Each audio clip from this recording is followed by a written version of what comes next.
La police française vient d'arrêter Yvon Colonna, l'assassin du préfet.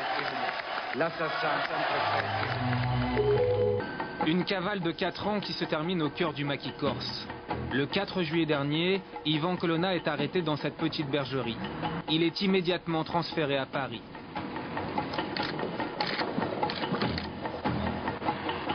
Direction la prison de la Santé. L'histoire ne s'arrête pas là. Sur l'île, les esprits s'échauffent.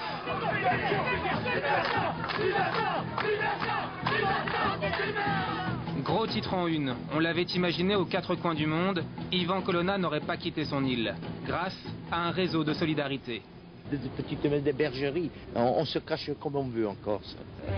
Alors, qui l'a aidé? Quels ont été ses soutiens? La police enquête. Premier à être arrêté, Frédéric Paoli, le propriétaire de la bergerie. La réaction est immédiate.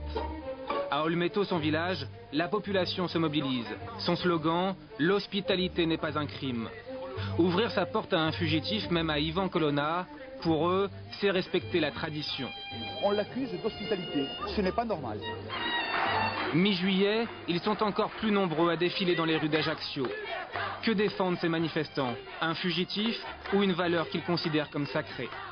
Leur mot d'ordre, on a tous hébergé Yvon Colonna.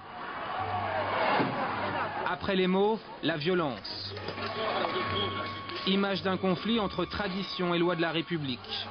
Image d'un fossé qui se creuse entre la Corse et le continent.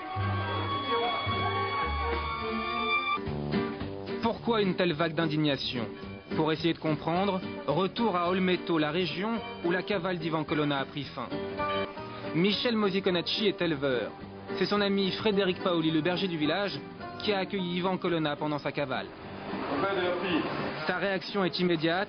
Il prend la défense de celui qui a hébergé Yvon Colonna et monte une association pour le soutenir. J'en ai parlé un peu au village et j'ai vu que les gens, en fait, c'est ce que tout le monde espérait, en fait. Tout le monde, les personnes ne faisaient le premier pas. La moitié du village a tout de suite adhéré pour défendre l'enfant du pays. Michel retourne avec nous dans cette fameuse bergerie. Comme tout le monde ici, il la connaît très bien. Un lieu isolé à l'abri des regards indiscrets, c'est là qu'Yvon Colonna a nargué toutes les polices de France. L'avoir aidé, l'avoir caché, pour Michel finalement, ce n'est pas si grave. Je veux dire, ce qu'on reproche à Frédéric, ce n'est pas un crime de sang. Non, il a peut-être hébergé quelqu'un qui est supposé avoir fait un crime de sang. Je veux dire, c'est quand même déjà moins grave. Avoir ouvert sa porte à l'assassin présumé du préfet Erignac, Michel comprend tout à fait que cela puisse choquer. Mais pour lui, l'explication est à chercher dans l'histoire corse. Je pense que notre histoire peut expliquer cette manière de réagir. Il faut savoir que la société corse, c'est quand même une société qui a été longtemps fermée sur elle-même, qui a été confrontée à l'injustice, l'injustice du temps des Génois. Peut-être même au début de ce qu'il faut appeler au départ l'occupation française. Je pense que la société s'était sentie opprimée et s'était repliée sur elle-même. C'est ce qui explique ce genre de solidarité qui a peut-être perduré jusqu'à nos jours. Retour dans le centre du village pour une réunion du comité de soutien. Autour de la table, des habitants aux profils divers de tous les âges, toutes tendances politiques confondues. Pourtant ce soir-là, ils ont tous le même discours. Quand quelqu'un arrive à votre porte, comme le disait tout le monde, on ne lui demande pas sa carte d'identité. On lui offre l'hospitalité. Après, quand il s'est remis en forme, il s'en va et puis c'est tout. C'est aussi simple que ça. L'hospitalité, pour nous, c'est l'évidence. Hein. C'est quelque chose qui est dans l'âme et dans les gènes de tous les gens du Sud, et la Corse en particulier. Ce sont nos mœurs, nos coutumes, et lorsqu'on est corse, eh bien, on est comme ça. Hein. Bon, ce que Frédéric a fait, c'est naturel. Voilà. Héberger un fugitif, un geste naturel. L'hospitalité pour tous, sans poser de questions, l'argument est répété, martelé chez tous ceux ou presque que nous avons rencontrés. De l'autre côté de l'île, un petit café en bord de route. Nous avons choisi l'endroit au hasard. J'ouvre la porte à tout le monde. Question sur l'actualité. Il y a eu Yvon Colonna qui a été arrêté. Tout le monde a dit, est-ce qu'on l'accueille, est-ce qu'on l'accueille pas? Vous l'auriez accueilli? Oui.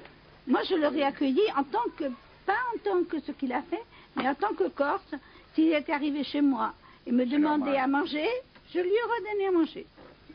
Vous qui êtes continental, si quelqu'un arrive chez vous, vous n'ouvrez pas votre porte? Cap au nord, dans les environs de Bastia, pour rencontrer un ancien clandestin.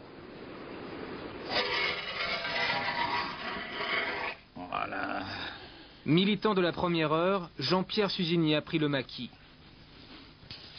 Voilà.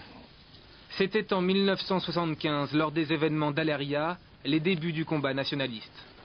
Il est resté caché plus d'1 an. Pour moi, le maquis, c'est un refuge, c'est le premier refuge. Je sais que je serai bien, je serai défendu. C'est un état d'esprit, hein. Je serai défendu. Le premier réflexe, c'est se réfugier là-dedans. Ensuite, on voit, on analyse, on voit. Ensuite, eh bien là, on fait appel aux amis, aux relations. L'hospitalité, c'est on tape à votre porte, vous ne posez pas de questions.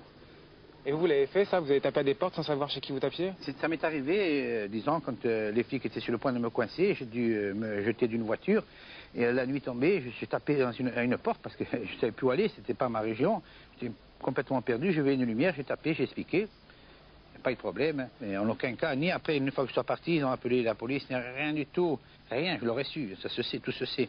Non, absolument pas. L'hospitalité, une valeur qui transcenderait donc tous les différends, toutes les oppositions. Et comme s'il cherchait à mieux nous convaincre, Jean-Pierre Suzini témoigne de rencontres très inattendues. Même mes ennemis m'ont hébergé, même des gens qui, dans le quotidien, des gens avec qui on ne se parle pas, les querelles de village, hein, on ne se parle pas, eh bien, ils se sont proposés. Ils ont été voir mes parents, ils se sont proposés. Là, et bon, on n'est pas bien en famille, mais s'il a besoin, votre fils, nous on peut faire ça, on peut faire ça. C'est comme ça. Et après, au retour, on ne se parle toujours pas. Hein. On ne se parle pas. Hein. L'hospitalité, jusqu'à preuve du contraire, aujourd'hui, ça n'a pas été entamé. Hein. C'est toujours intact. Et je pense que cette situation répressive dans laquelle nous vivons, ça va faire que vraisemblablement accroître cette hospitalité, puisqu'il dit répression, dit résistance automatiquement. Et je pense que ça s'organise normalement, hein, je dis. Hein. Voilà. Et je pense qu'on a encore de beaux jours devant nous.